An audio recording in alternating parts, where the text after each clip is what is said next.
Good evening, everyone. I'm Nicole Etchison. I'm the Voter Services person for the Muncie, Delaware County League of Women Voters. Thank you all for coming out tonight. I've been told it is dark and cold outside. And that's a line from Game of Thrones, for the night is dark and full of terrors. Well, we don't have terrors. I welcome you to the second installment of our series on One Country, One Constitution, One Destiny. This came about because every year the local league decides what its priorities are going to be, and the discussion this year, as it has been for the last couple of years, the league is very interested in the issue of redistricting. There's a bill before the state legislature, as you may know, to move towards a nonpartisan committee, an independent commission for redistricting. But our discussions about redistricting led us to talking about civic education and what we could do to bring out more information to the community about civic education. Actually, when I came to set up tonight, a gentleman at Ivy Tech said, "What are you here for?" And I said, "There's a series on the Constitution." And he said, "Good, the government needs all the help it can get." So we're doing our part to help democracy function. Tonight, our speaker is Ken Stewart. He has been a high school teacher in Indiana for, I don't know if he actually wants me to say how long? Right, all right. Decades. He's very experienced. Most of it has been at the Indiana Academy for Science, Mathematics, and Humanities, and I think you may have been a charter member there, been there since it began, and before that he taught for over a decade at Frankfurt High School. He has a BA in Social Studies from Taylor University and an MA in European History from Purdue University.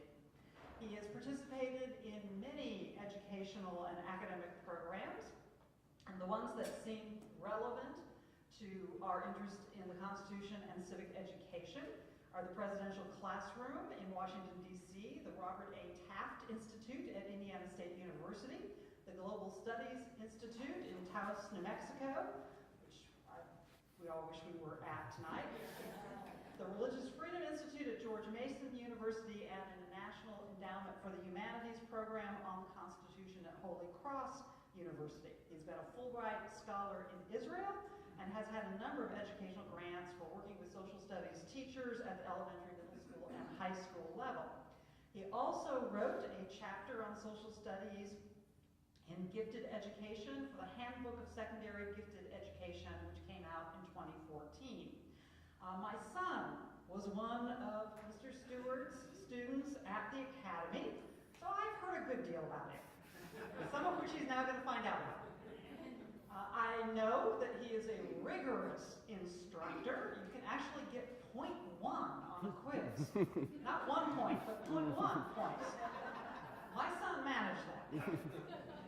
And I know Mr. Stewart has a vast knowledge of this material and uses the Socratic method in class to promote critical thinking. And my son, now having 6 years out of the Academy, still says, and said this past holiday season when he was home, we talk about civic education and government and stuff at home, and my son says, "Well, Mr. Stewart would say," Mr. Stewart said in class, and sometimes I'll ask him, he's got a book, and I say, "Well, why are you reading that?" "Well, this is a book Mr. Stewart once recommended. We should all read it." So, along with your colleague, Ms. May, you are probably the most frequently cited teachers that he has ever had. So I am looking forward to hearing his talk tonight on the paradoxes of the American Congress.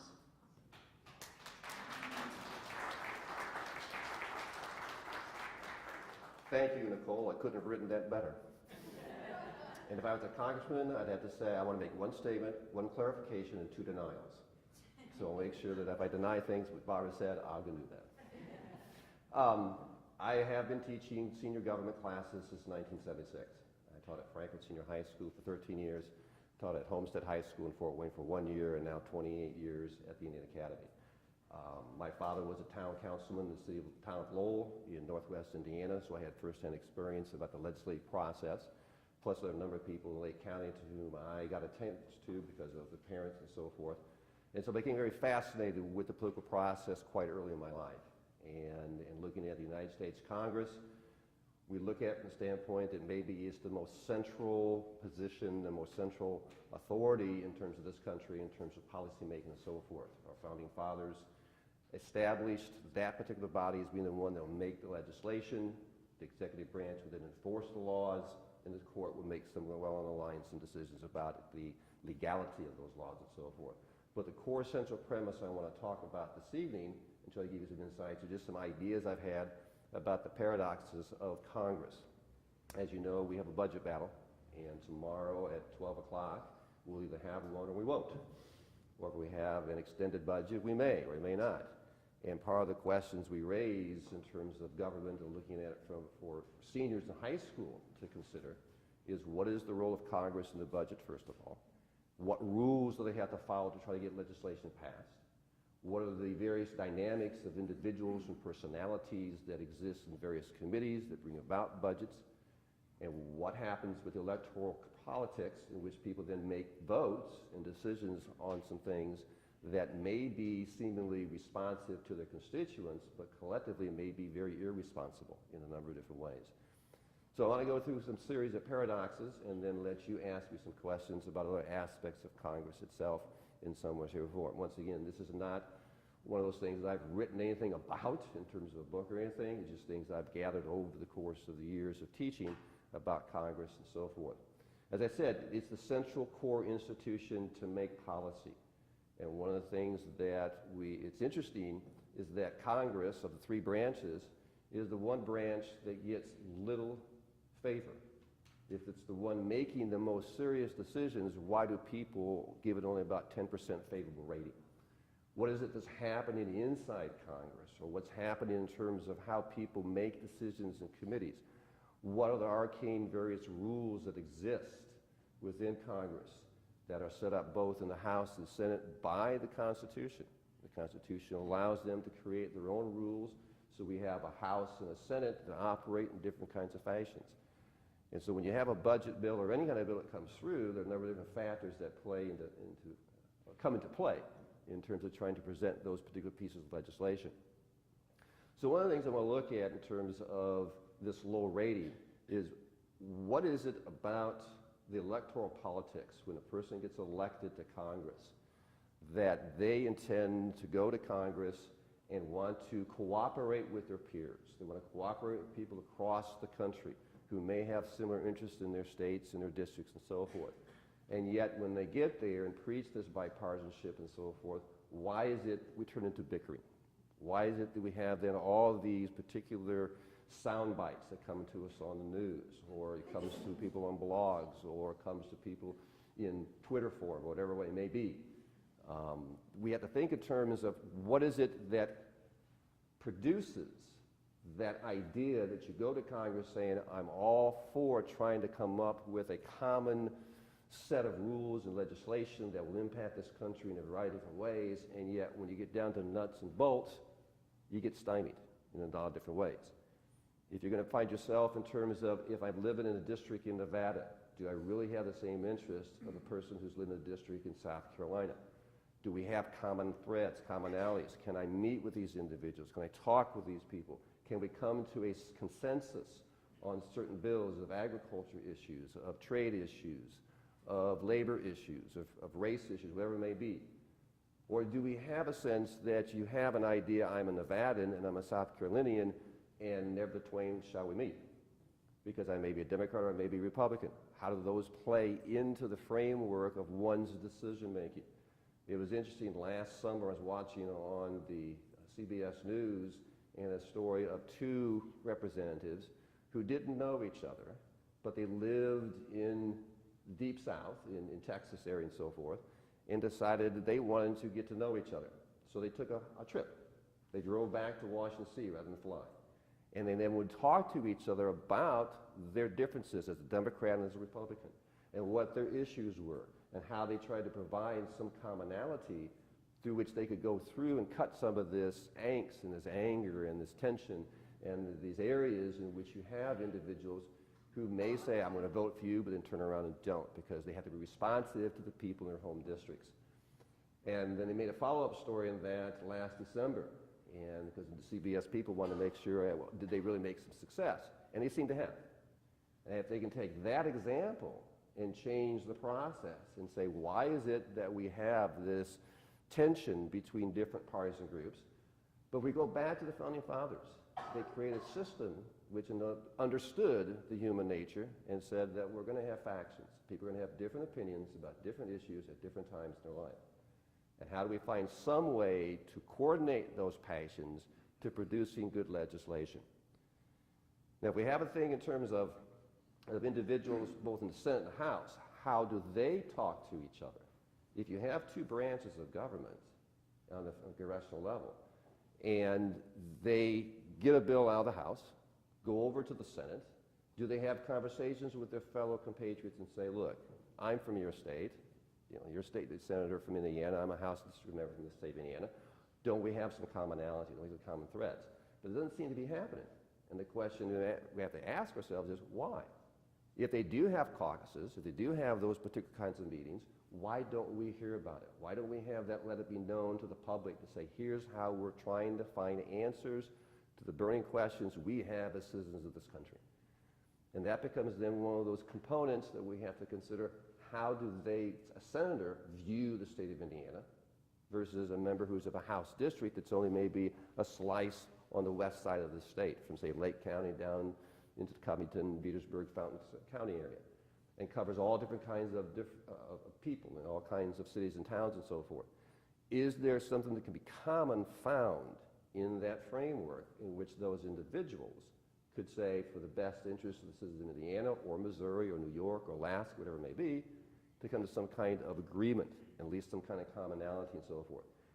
But the Founding Fathers, the people who wrote the Fellowship Papers, recognized that we were splitting even then in the 1780s over the issues of governance, over the issues of power, over the issues of trade, and so forth and so on. So we have a paradox here in terms of people coming in with having an electoral politics component on how they're elected to office, and then carrying out that responsibility for their constituents, but also to be adherent to party loyalty in some way, shape, or form. We also think in terms of the arcane rule systems that sometimes exist. If you're in the House of Representatives, then it's the only part of the two chambers that has to get the budgets out. And you go through a process in which you have committee chairmen of each of the budgets, of each of the committees. And each of those committees chairmen are in there in large degree because maybe because of seniority, if your party is in charge. And then those individuals can set the agendas. And thousands upon thousands upon thousands of bills will show up and never see the light of day. And sometimes it could be because the chairman doesn't like you. It could be because you're from the opposite party. It could be because, oh, we've done that before. Or this particular issue, that's decades old, it doesn't matter anymore. And so all those could become factors in terms of how people then say, who really is in charge of this system? Is it 16 people who sit in committee chairmanships and make the decisions about what bills eventually will make it to a hearing in some way, shape, or form?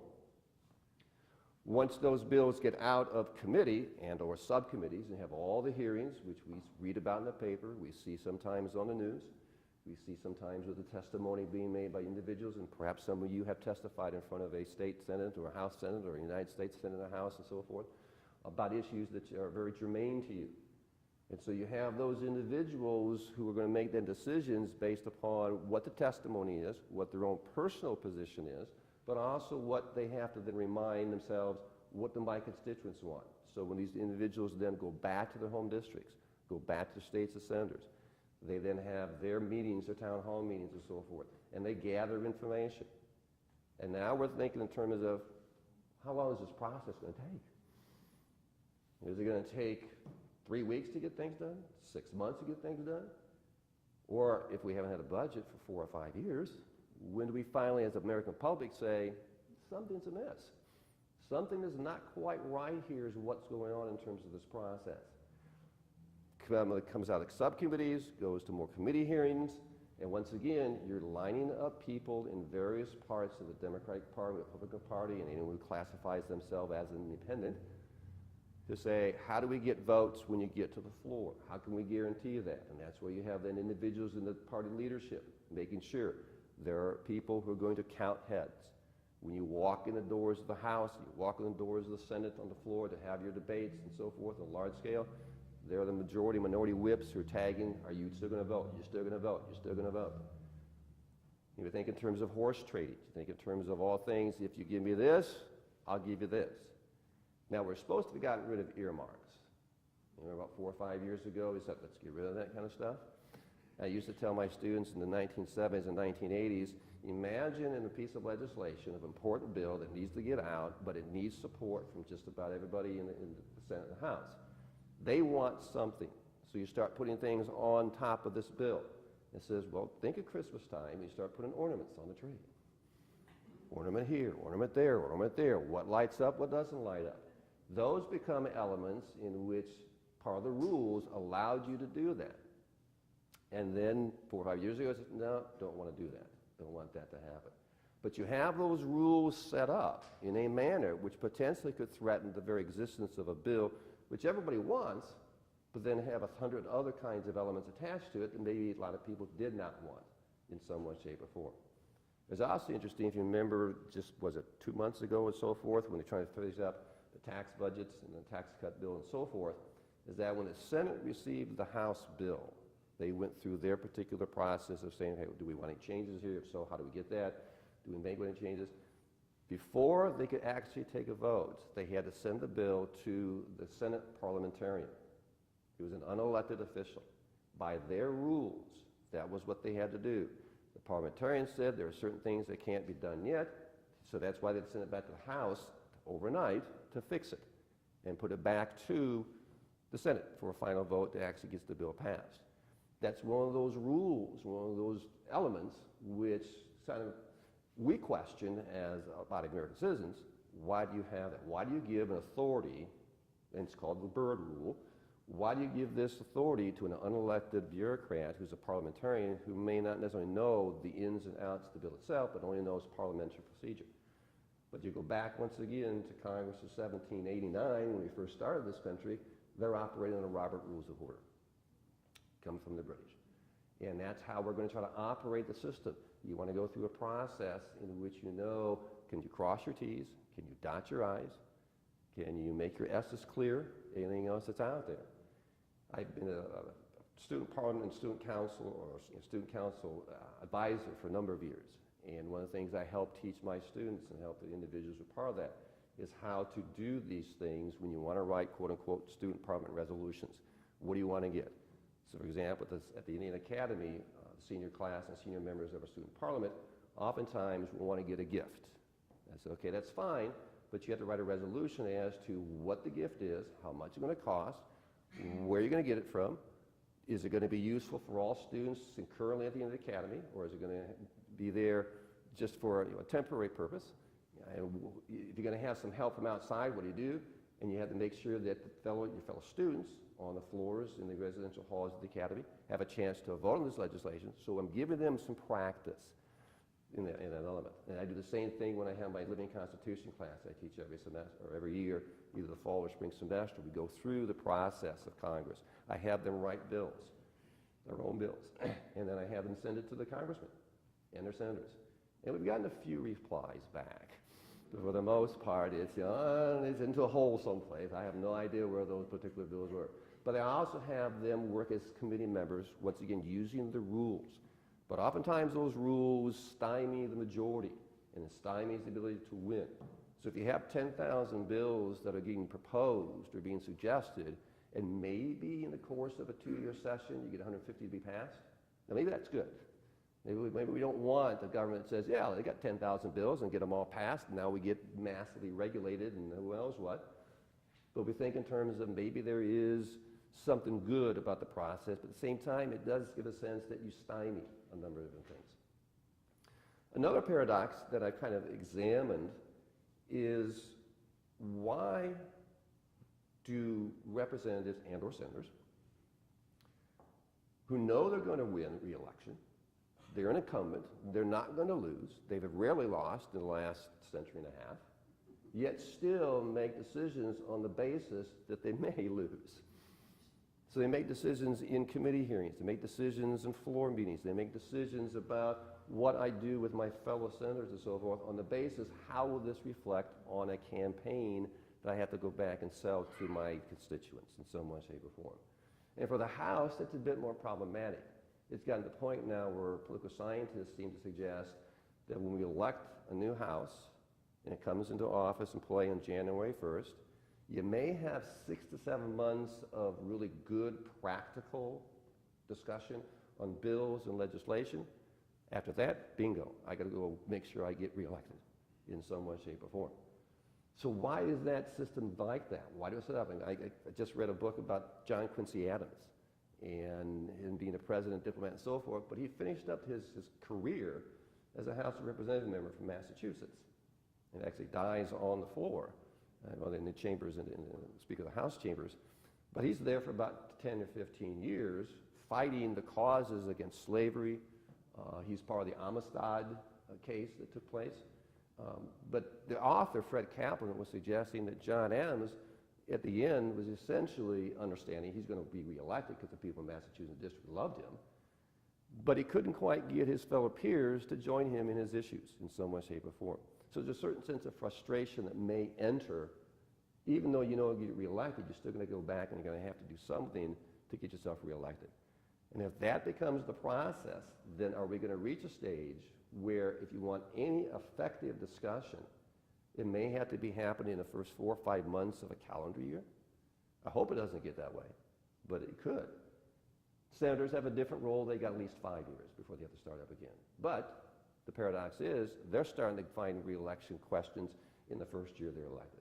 I'm sure that Mr. Donnelly, when he came into office, is now seeking re-election, had to think that same thing. What do I see 6 years down the road for the state of Indiana? What do I see the state of Indiana looking like?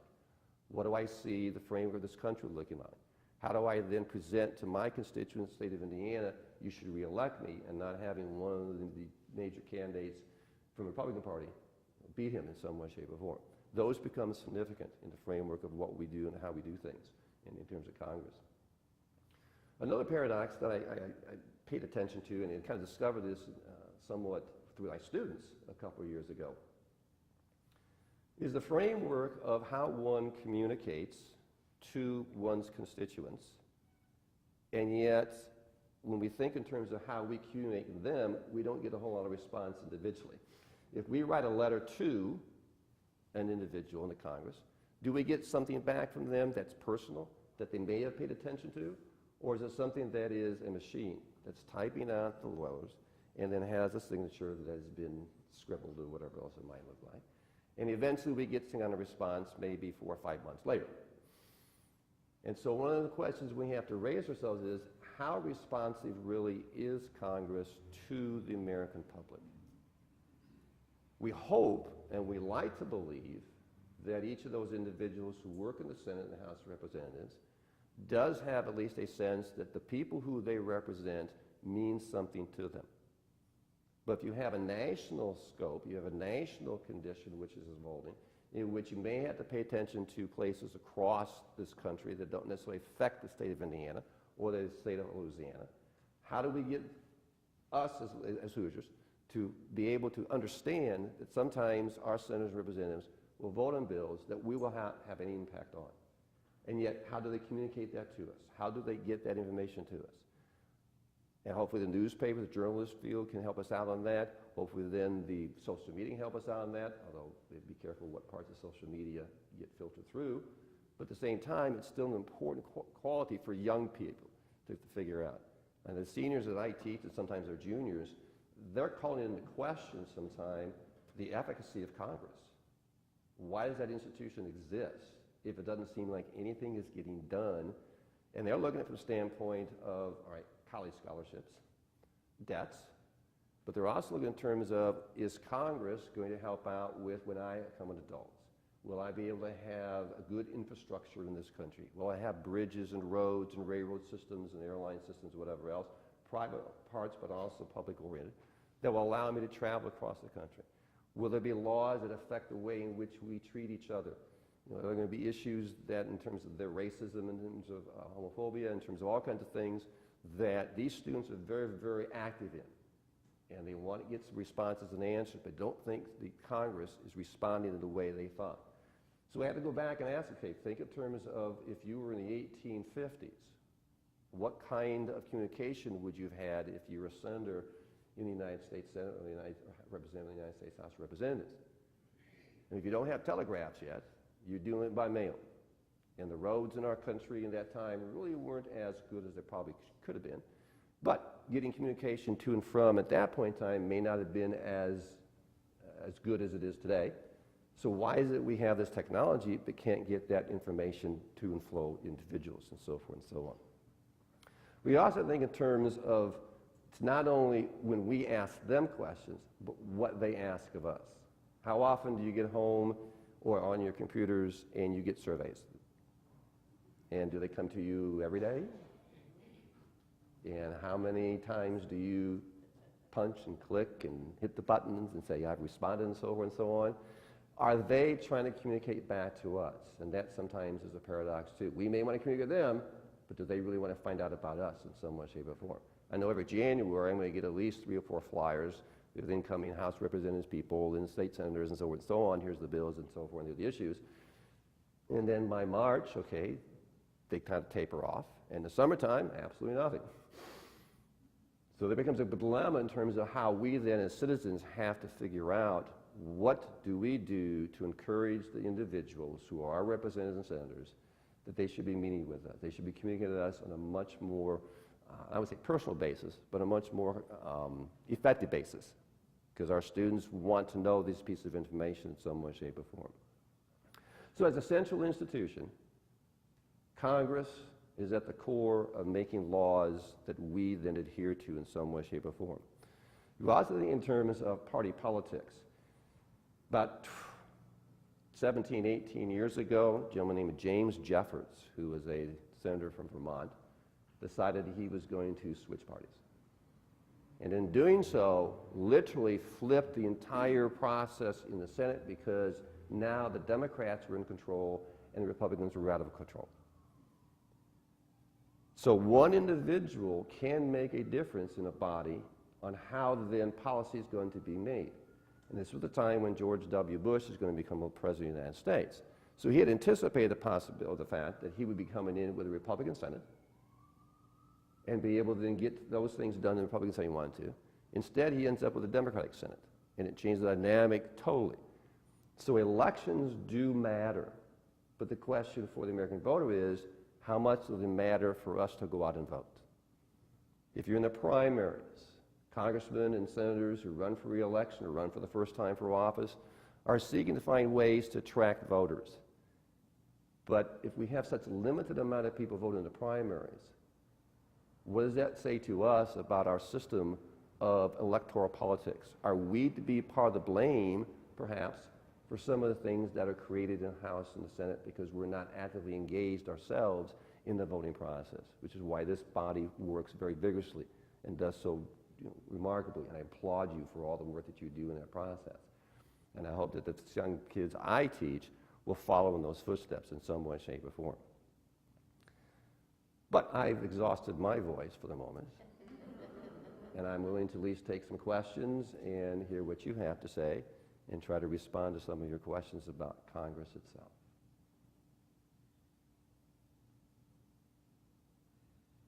I just thank you very much for all this information. My brain is working.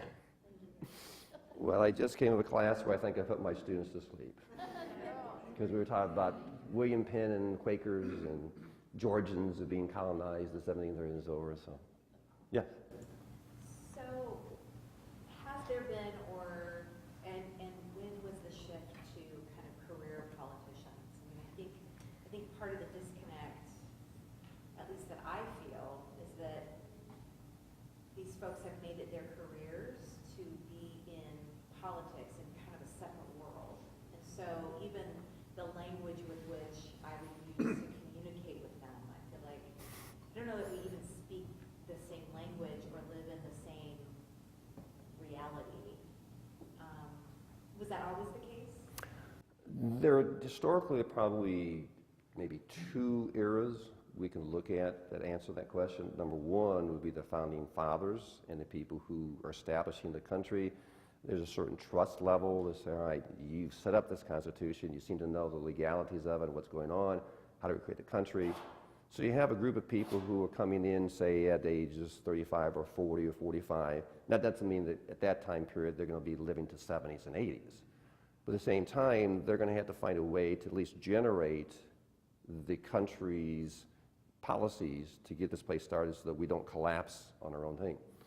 And then you start seeing a new group come in about 1810, 1812 maybe, which eventually become the ones for the next 40 years, the ones like the Henry Clays and the Daniel Websters, those individuals who become giants on the stage, so to speak. But they come basically from certain states. Not every state's going to have that process going through. The Civil War disrupts that to some extent.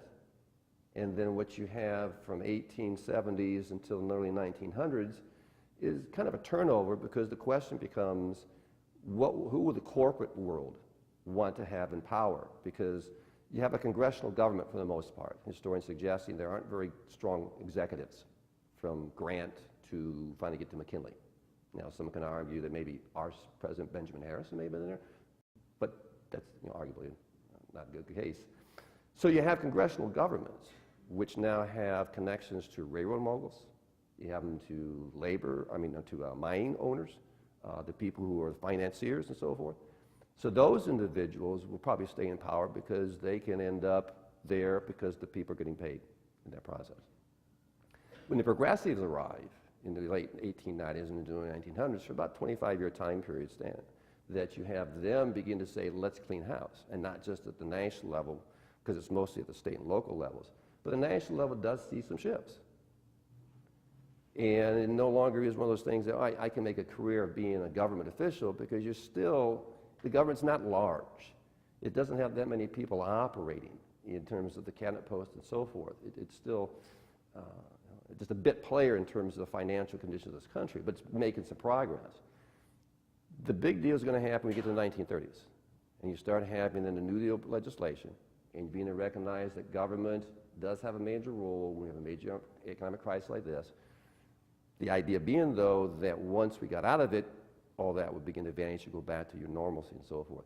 Well, World War II also interrupts that process, and before you know it, you have a huge government apparatus that needs now to have people who know the rules, who can study the committee system, who understand what's going on.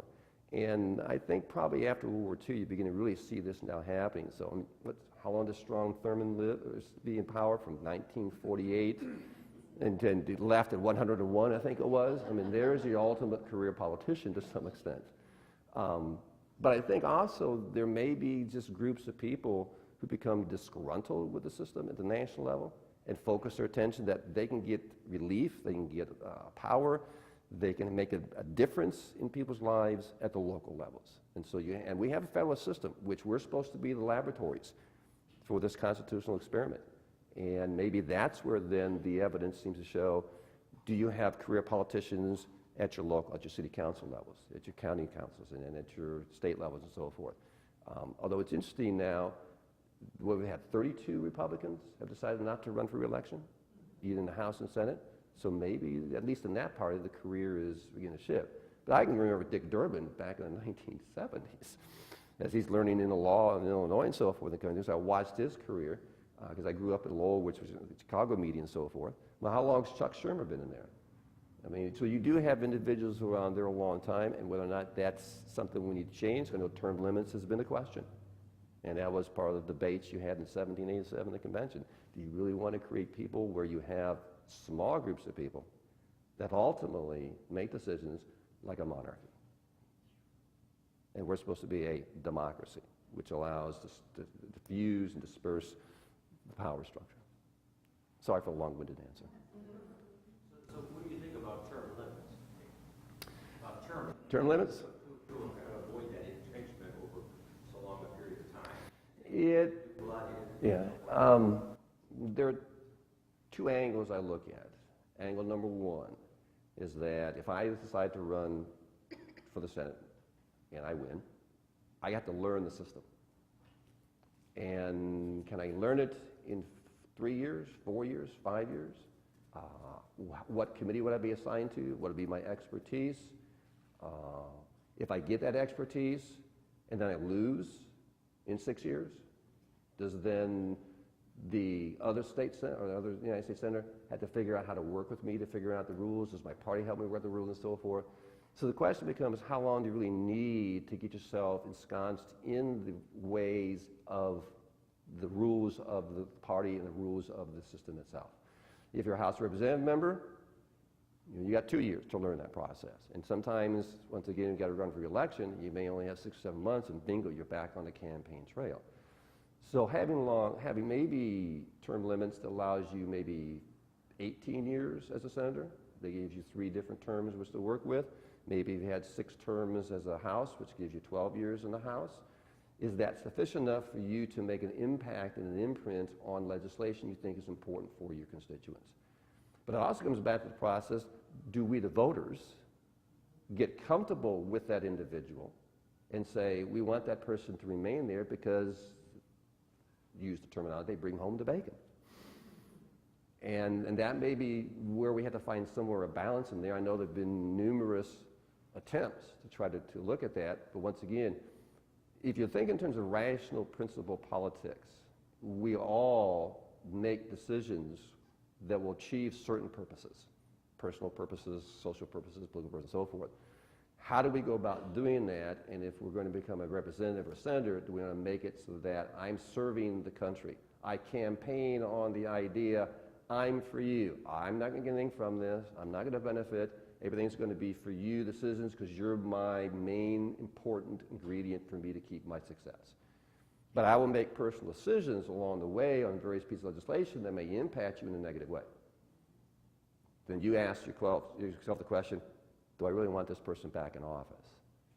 But if I'm there as a kind of career politician, so to speak, maybe I can do more better things because I learn how to then make those purposes be achievable for everybody, or at least the majority of people who I have to serve in some way, shape, or form. What are your thoughts on this? You mentioned rules. What are your thoughts on the Senate rules, particularly the filibuster? The filibuster.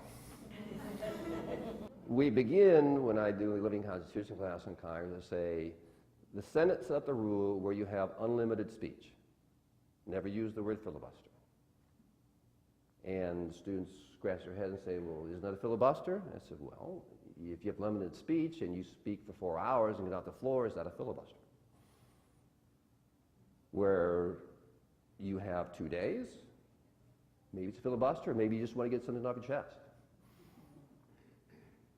When you start having filibusters of significance, it's going to start when you have the slave issues in the 1840s and 1850s. And it's not used as extensively as you'll get when you get to the 1930s with Huey Long about the economic questions and the Depression, or the Strom-Thurmonds and everything else in the 1950s and 60s with civil rights issues. But the questions do become, what's the purpose of holding the floor? Is it to give your party, give your colleagues a chance to be able to talk to each other on the floors or in the chambers outside, to make those deals, to which then when they say, pull your jacket out, it's time to stop? Or do you want to make a statement on behalf of a piece of legislation? And you talk about that piece of legislation on and on and on. I think Mr. Cruz, didn't he go about 7 or 8 hours back in December, I think it was, on the tax bill in some way, shape, or form. I always like to show the scene in Mr. Smith Goes to Washington, where he's doing the filibuster, and the kids just roar, because they're like, it's an old 1930s film. Anyway, black and white. Oh, what's this stuff, Mr. Storer? We don't know this kind of stuff. So I grew up in a black and white world, kids, so and they just look at me crazy and so forth. But it is interesting in terms of how it's, the purpose of its use, and whether or not it should be restricted and so forth. And that also leads itself to how do you go about using it to achieve the purpose you're seeking. Is it to highlight and illuminate what the bill's language says that is disfavorable to you? Or is it trying simply to stall, so that when the rules say, sorry, our session's up, well, then you're done. You haven't got the bill. You got to start over in the next session. I'm not sure that people would look at the filibuster today and say that's an effective tool, but you will have senators who will use the unlimited speech process to great effect because they want to say something. I don't know if you still see what's the TV things that turn on in the House and the Senate, and you see that's not C-SPAN, is it? Okay, C-SPAN. That, you know, the camera only focuses on that individual. So you're asking yourself, all right, where are the other senators? They're not there. Although there's one time I was visiting the Senate, and I can't remember who the senator who was speaking because I wasn't interested in what was being talked about. But I was watching, looking in the rest of the room, and I saw Ted Kennedy sleeping. Okay. I guess that's why filibuster's good. You go and you have a nap. Your constituent. So there is a positive that may come from that. But it is a tool. And what's interesting, though, once again, you go back to 1780s, and they're thinking in terms of what was the British Parliament doing? What kind of discussion did they have back and forth? Was there a filibuster in a House of Parliament, in the House of Commons, and so forth? Those would be questions that those individuals say, if we want to model our structure around the British system, but just make sure we don't have a monarch in the presidency, then maybe it's a tool that's effective, it's useful, as long as it's done properly and done with the purpose of making sure that you have the right individuals who are going to say what needs to be said and stop. But you have these wonderful, Daniel Webster could stand up for 4 or 5 hours without any notes whatsoever and articulate. And when I go through my American history classes, I give them some of those filibuster language and say, read Daniel Webster. I mean, he's not just talking about food. He's talking about the real issues that are core here. And the kids get baffled and say, well, what do they talk about? I said, well, there was one time where you had someone started with the telephone directory of New York City with the first name in the alphabet and read through the New York City directory. And this had been in the 1980s, which would have about 8 million people. Now, how long do you think you need to read 8 million names and the addresses and the telephone numbers and whatever else that's going on? But the filibuster is a tool. And it is, once again, it's part of the rules, and maybe it's used to thwart majorities. Because oftentimes the people who use the particular filibuster aren't really going to be on the winning side. So how do you stall and stall and stall?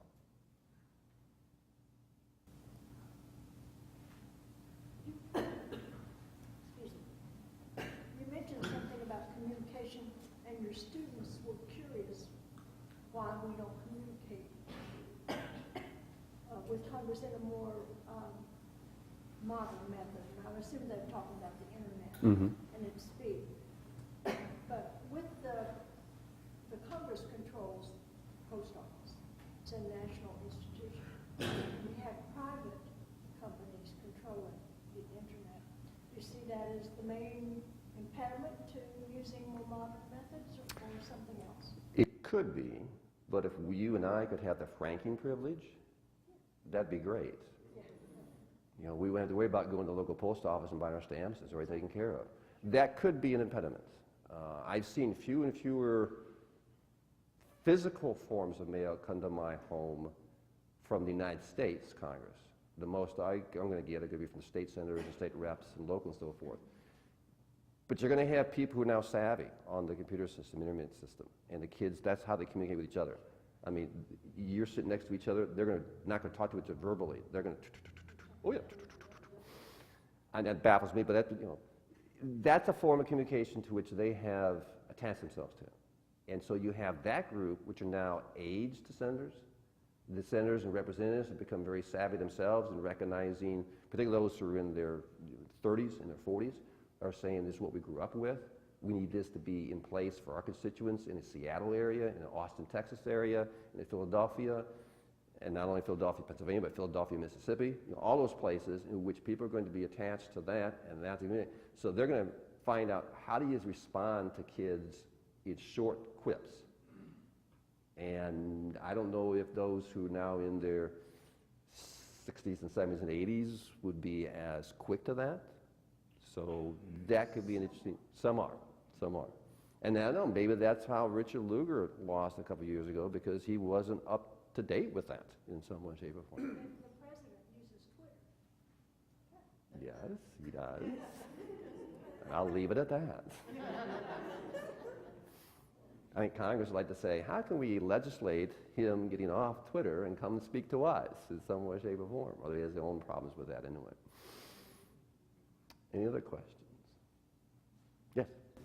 Would you speak to the tremendous role that lobbyists have in crafting legislation? I'm thinking of the Mackinac Center and ALEC and others who have put bills out that different legislators pick up, change a few words, and submit as written. And they pass. And they pass. And they pass. And it seems to me that what we're getting, maybe we've elected the wrong people, because they're just listening to this one group and taking what it is, that they're saying.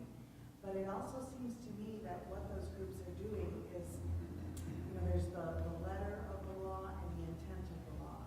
And I think they're following the letter, and they're totally undermining the intent of the process of a congressperson communicating with their constituent. It's a very, very crucial issue for legislation.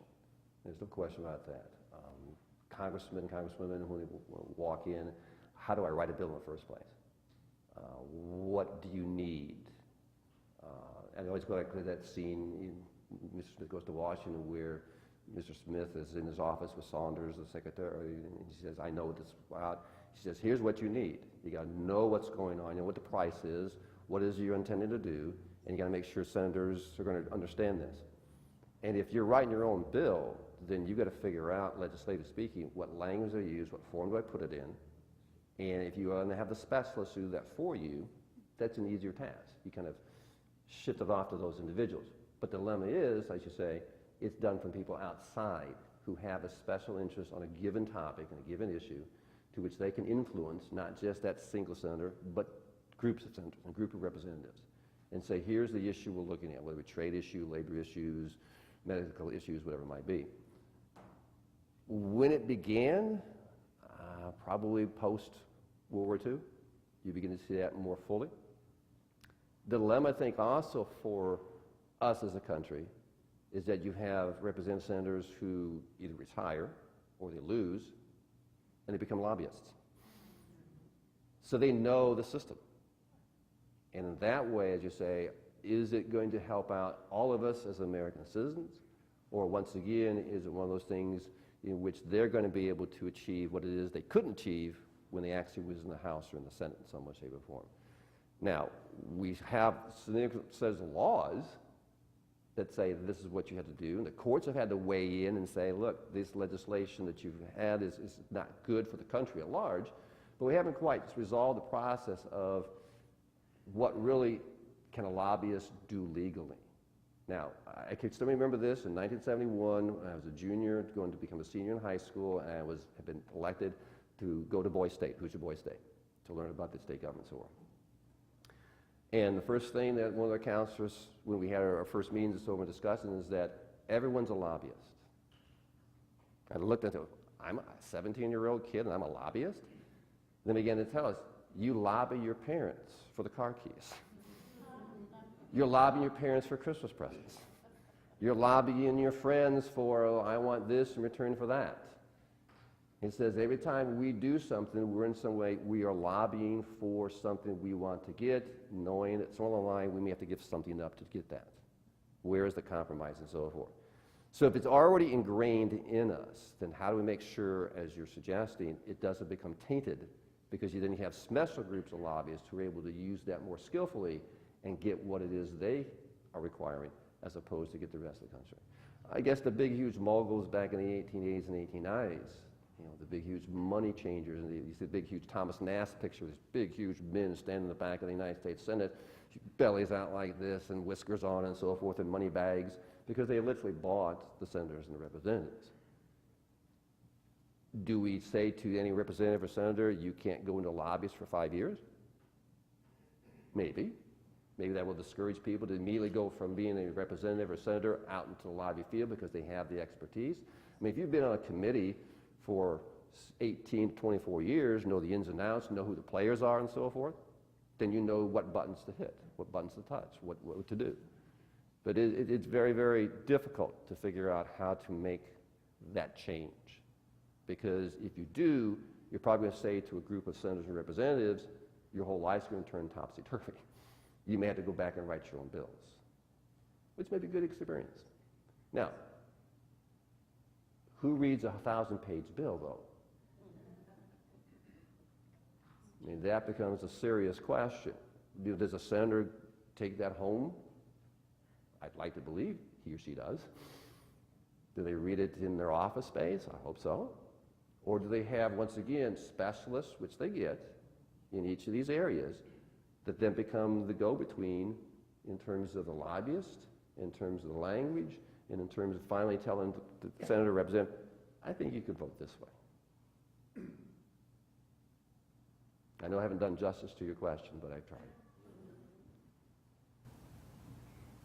How will you explain the paradox, the apparent paradox, between the national polls of confidence in the Congress, which will hover somewhere around 20% or lower, Is it that high? versus the fact that these very same people are continually reelected? And everybody agrees that my congressperson, he or she is good. Because they are. Now, can a democracy, in fact, survive that? Maybe we are surviving it and just don't know it. I don't know. It is interesting because if you have individual representative senators who are well loved by their constituents, but then once they start learning about the process and learning about the issues and wondering why I can't get resolution to my issue that I want taken care of, do I blame my particular one, my particular individual senator or representative, or do I blame the people in other states? Do I blame them because they're a different party? If you have this division, or as Madison suggested, we have these factions. These factions, though, may create then the need to find some common ground at some point in time to which then, if you're the senator, can go back to your constituents who love you personally, even though as a whole they don't like where you work, and say, I'm achieving what it is that will get you something good for the state or for this district in some way, shape, or form. I think the Founding Fathers believed that's better than having a monarch say to members of Parliament, this is what you're going to give me. So you have that tussle, you have that going back and forth, and you create the antagonisms. You create the faction, the passion, but how do we then resolve it in our hearts and our minds to say, I'm doing this ultimately for the common good of this place called Indiana, Minnesota, or the United States of America, in some way, shape, or form. I don't know. I don't know if there is a solution to that dilemma.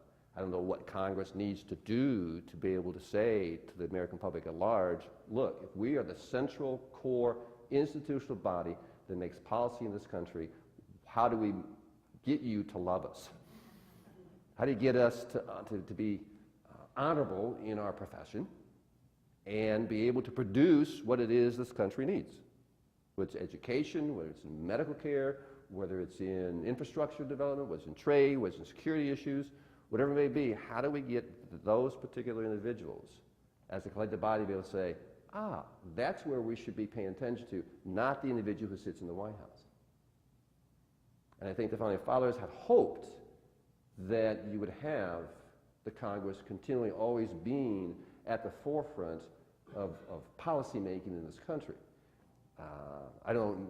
Most who may have read this or not, Woodrow Wilson, as a doctoral student, wrote a fantastic book on congressional government and explored the powers of Congress back in the 1880s and 1890s, what his observations were, and says, ultimately, I think we may go to an executive power, but here's the reason why it may happen that way. And part of the irony is that when he becomes president in 1912, he decides he's going to tell Congress, this is what you're going to do for me. So you get new freedom legislation. And arguably, that's when you begin to see then the change, the shift taking place. Some may say Teddy Roosevelt does that because of his coming in after McKinley's assassinated and so forth. But you're going to get a series then of executives throughout the 20th century who have to make decisions fairly quickly on matters and do so with a force that beginning says, all right, maybe the executive branch needs to be elevated, and they're charismatic enough, and they seemingly are brilliant enough. Let's attach ourselves to that one single human being. So now, instead of Congress saying to the president, here is our agenda, here's the majority party, and even if you may be in the opposition of the executive branch, you still say, this is what we want to get accomplished, how can you give us some assistance? That presidents will say, well, I got the veto power, and I can challenge that and so forth. So you have these interesting men who become president of the United States who begin to say, I'm going to dictate the extent of what the agenda is going to be. Maybe we can get Congress to get that back in their hands. So now then you have to have Democrats and Republicans, particularly if it's this close in the House, have got to say, all right, if we're going to put agenda forth for the country as a whole, then maybe we should get together in our caucuses and say, what's the most important issues and how do we resolve them? I hope that would come to pass. It seems to me there's a paradox in that congressmen who are in the safest seats, that is, their places are gerrymandered so that they're safe, are the very ones who could take the biggest risks in cooperating with people that are different, or who takes the risks and yet they are the most afraid to in some respects because their districts are so set up with everybody agreeing with them that they don't have to listen to anyone who is in the other party, whether it's Democrat or Republican. So it's a kind of an odd paradox that the very people who are the safest seem to be the least likely to reach across the aisle. This is true, and then you get certain states in which maybe it's a predominant one. For example, in the state of Indiana, where we have 7 Republicans and 2 Democrats in our districts. I mean, how often do those individuals go to lunch, 9 people sit down and say, all right, put aside Republican, put aside Democrat, and let's have a conversation about Hoosiers. Now again, they used to do that in the state of Indiana, all of the legislators who were around Indianapolis, and this may have come out of when Lugar was mayor, but it used to be that those groups, Democrats and Republicans, would get together and say, what does Indianapolis need? Mm-hmm. And then they went, well, I don't know that happens anymore. Anyway. Well, I grew up in Lake County, which was predominantly Democrat. And if we got the quote-unquote token Republican in the district, you were lucky and so forth. But it's interesting, one of my older sister's classmates, Rick Niemeyer, is Republican for Lowell, and he's the only Republican in the Lake County area and so in the districts. But he has conversations on a regular basis when he's back home. My mother still lives in Lowell, and she keeps me in the Lowell Tribune, so I kind of feel on the news and so forth. So there could be groups of people who do actually have those conversations, but you're right. If we start to eliminate the gerrymandering process as it is today and make it a bit more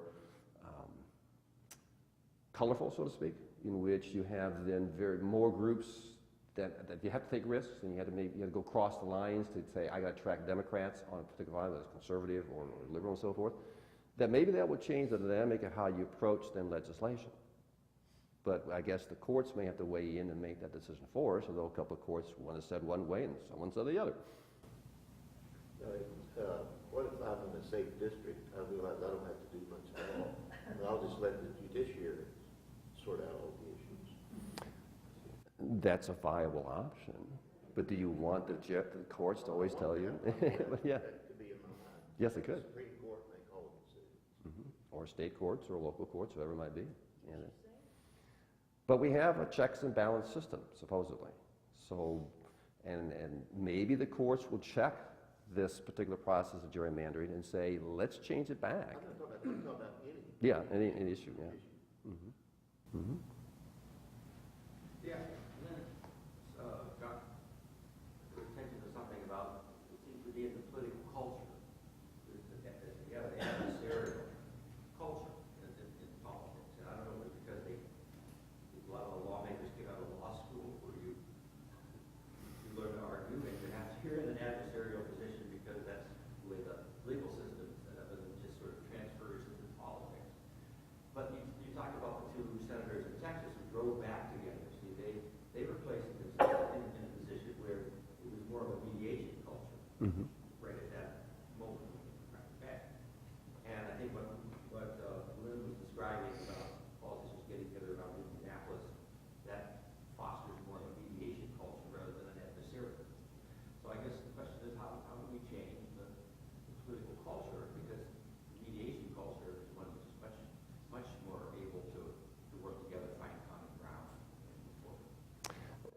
it's a great observation because you go back to 1789, 1790, and almost immediately you begin to have factions produce, you're a Hamiltonian or a Jeffersonian.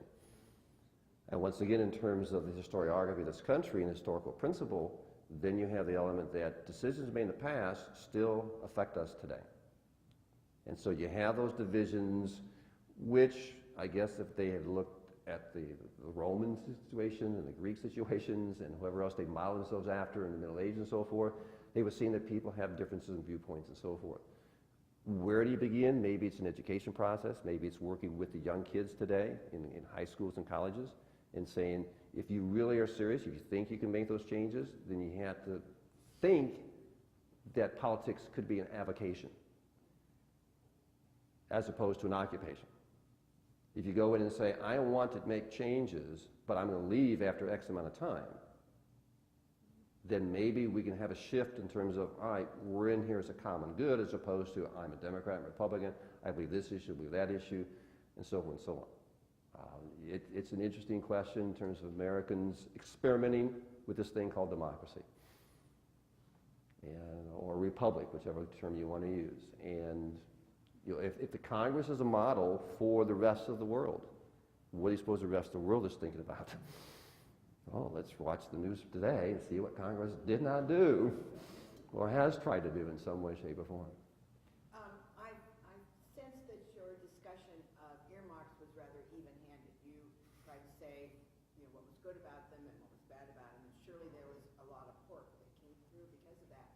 But can a case be made for the fact that the whole process is now more difficult because there aren't earmarks, and that the whip or the head of the party can't go to Senator so-and-so or Representative so-and-so and say, look, I need your vote on this and I'll help you with whatever.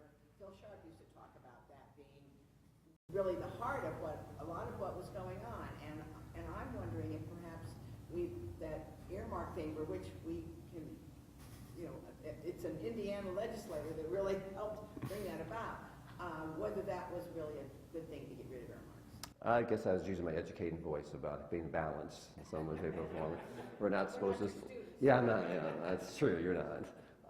There's a case to be made that the earmarks did help get individuals to talk to each other about, yes, the core concept, the core piece of legislation can remain intact, and as long as we get these other things, then we've accomplished something. I can go back to my district, go back to my state and say, look, maybe the core isn't to the best interest of everybody in my state, but it's to enough of a majority that it benefits, plus, if you're in my state or my district, look what we get. And that may be, they revisit it. And then they may revisit it and say, well, let's try this again with a new generation of human beings who may be smarter and more savvy and are saying, let's do things that are good for individuals as opposed to, well, I get this monument, I get this park named after me, whatever else it might be. Given a state of dysfunction in Congress and its low popularity rating, could you talk somewhat about some of the progressive things that states are doing that can affect the national stage to get us back to where we were? I'll give you a specific example. California is now leading the nation in changing the idea of gerrymandering, and basically they've set these independent commissions up. The commissions cannot know where the individual representatives are from. What they do is they act independently and apparently setting up districts. Also, they were one of the first to set up TIF districts and also redevelopment commissions. They have outlawed those and they have eliminated them because what they found was it was bankrupting the states. This is very progressive, but other states are doing things too. Can you talk to some of the things that you see and know of that states are doing that could possibly spread to the national stage and change the landscape for good? Probably one of the first issues I look at being an educator is how states are trying to fund education and how they're getting students to be able to afford a college education, but also how do you use dollars in order to achieve what it is you're going to have when a student leaves that college education. Say, do I join, or do we be part of the citizenry at large? I can't name a specific plan from a specific state on that at this point in time, but I have at least read in the engineering sense that states are trying to figure out how to keep their students in their home states in order to educate them in some way, shape, or form. You know, how do we attract students in some way, shape, or form to get them here? I know in terms of Mr. Daniels over at Purdue, he's looking at privatizing a certain group, the Kaplan Corporation and so forth. I don't know if that'll be something that other states will look at and say, could that generate money that we couldn't otherwise generate through property taxes or something else to keep students here? I don't know about that. Other kinds of projects, I have not been as attuned to you are in terms of following state initiatives and so forth, so I really can't answer more fully to your question. I apologize for not being able to do that.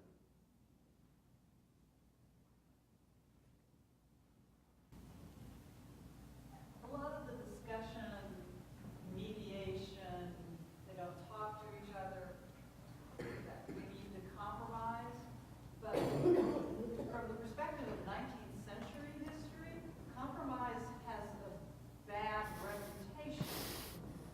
So, do we really want to go back to compromise is the most important thing? Are there certain core principles that members of Congress should stick to? Can you say, I guess I'm inviting a consideration of whether compromise is such a good thing. Maybe it's part of, is there a volatile issue that's at play here in this country today in which that kind of compromise would hurt as opposed to benefit? If you think in terms of the slave question, that becomes, maybe the question today is still racism in some way, shape, or form, but not the level it was in slavery.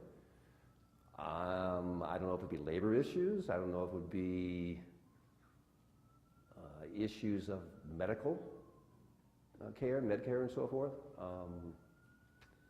That's an interesting question in terms of when we use the word compromise, if that makes you a better politician because you're willing to have a principle, but recognize that your opponent has a principle, and where do you find a common ground to share in which you could then craft legislation that would create a law that benefits a sizable number of people in some way, shape, or form. I don't know if that's possible today, but it is. Maybe we should not use the word compromise. Maybe we should say, let's negotiate. And when we negotiate somewhere along the line, we may end up with something. And if we can't negotiate, I hope we don't have to go to arbitration, although the courts may be the arbitrator that makes the decisions. But that is interesting in terms of how Congress dominated it in the 1800s, and those compromises did cause some nasty events in a lot of different ways. Yeah, just let me point out that mediation doesn't simply mean compromise. In fact, that's only a small part of it. It has more to do with building trust and gaining understanding of the other side's point of view in depth. And by finding common ground and being able to work on common ground, then you can build trust so that you then can take on more difficult issues. So it doesn't necessarily, there's a lot to do with the mediation culture that doesn't involve compromise. And it's interesting because I know that the expense of living in Washington, D.C. for a lot of senators and representatives is very high. So they try to find ways to share. And I think Chuck Schumer and Dick Durbin and I don't know if John McCain was part of this, but there's about 4 or 5 senators from both sides who share an apartment complex in Washington, D.C. as their place of residence. And I think CBS did a special on them for 4 or 5 minutes on a news special and so forth. And the cameraman went around and said, here's what we do. We come home and we kick our shoes off and we become human beings, so to speak, and they have conversations. They begin to get to know each other. I think what's happening in terms of Washington today for Congress particularly is that you get done with business on Thursday evening and you don't show up again until noontime on Monday. Or if there's nothing on Monday, you show up on Tuesday. So are you really working with your fellow representatives if you're back in your home states? Do you get to know them when you're in Washington? Or are you getting to the point now where you're really working with strangers? Maybe you see them in committees. Maybe you see them for 10 or 15 minutes outside a committee hearing. You're all then swamped with, you're going to be on this TV show, or you're going to have this group come in to get your pictures taken and so forth. I mean, all many things that involve a senator and a representative that are part of the process that we want a picture taken with a senator because this is an important person. But then they really, as you say, get down to nitty-gritty and say, let's talk to each other as human beings and not necessarily as senators and representatives, and say what really are the issues and how to resolve them in some way, shape, or form. If you're there in the 19th century, in the 1800s, you may be stuck in Washington where you have your parties and so on and so on, but you also have times where you can actually congregate because you don't have that many issues and that many legislation that you're dealing with, and you have to conversate about what's your part of the country like, because you don't travel necessarily as easily and as quickly as you do today. I mean, we could get on a plane and go to Alaska and be there, 4 hours or 5 hours, and have a conversation with senators and representatives and so forth. But if you're in the 1800s, you may not see your colleagues for 6 or 7 months. So you want to get to know them as quickly as possible in order to make those connections and make those work when you want to get legislation passed. And I'm curious about the expectations on senators and representatives from their political parties. I think I heard a story on NPR, like 75% of politicians' time is spent cold calling to raise money. And that's the requirement of their political party. So in part, it's maybe not knowing each other. In part, it may be trying to get reelected. But in part, it may be some sort of imposed requirement for fundraising, or something that's not even really at the core of making decisions. And that's very true. I mean, you got people, as you say, if you want to win, you got to spend money to win. And if you're spending 75% on that process, talking to the donors, Just for yourself, right, for the party itself. Mm-hmm. And that means, all right, I got 25% that I'm doing what I was elected to do. That does present a problem in terms of, do constituents know that, understand it, and then do they say, sorry, you're not the person we thought should be in this office? Do they vote them out? But if you have 95% of the districts in the House level that are safe districts at this point in time, and once again, the paradox is, why do you need to go be on the phone, get all that money, and to raise for your fellow constituents who are also in safe districts, when you could be spending another 50% of that time talking about legislation? I mean, it feels like the voting for the individual doesn't impact the requirements Republican and Democratic parties put on their candidates. I mean, how do we touch that system to free up the people that we do vote into office to get to know each other and to make decisions and all of the things that we've talked about? I guess we have to start talking to the party organizations in the various states and asking them what's their process, what can they do to help us out as citizens to change that system. Is there some way we can try to at least reduce the amount of money that has to be used? But it's expensive nowadays in order to put the campaigns on TV and the flyers out. And so I don't know how expensive it is to type words, 140 characters, that cost the person, $95 to hire the person to do that. All right, that's a cost factor we have to deal with. I guess as a country, we've become very wealthy. I guess we can afford that in some way, shape, or form. But whether that's affordability that democracy deserves, that's another question. Any other questions? Well, I thank you very much for your attention and appreciate the questions. We've raised some more paradoxes for you.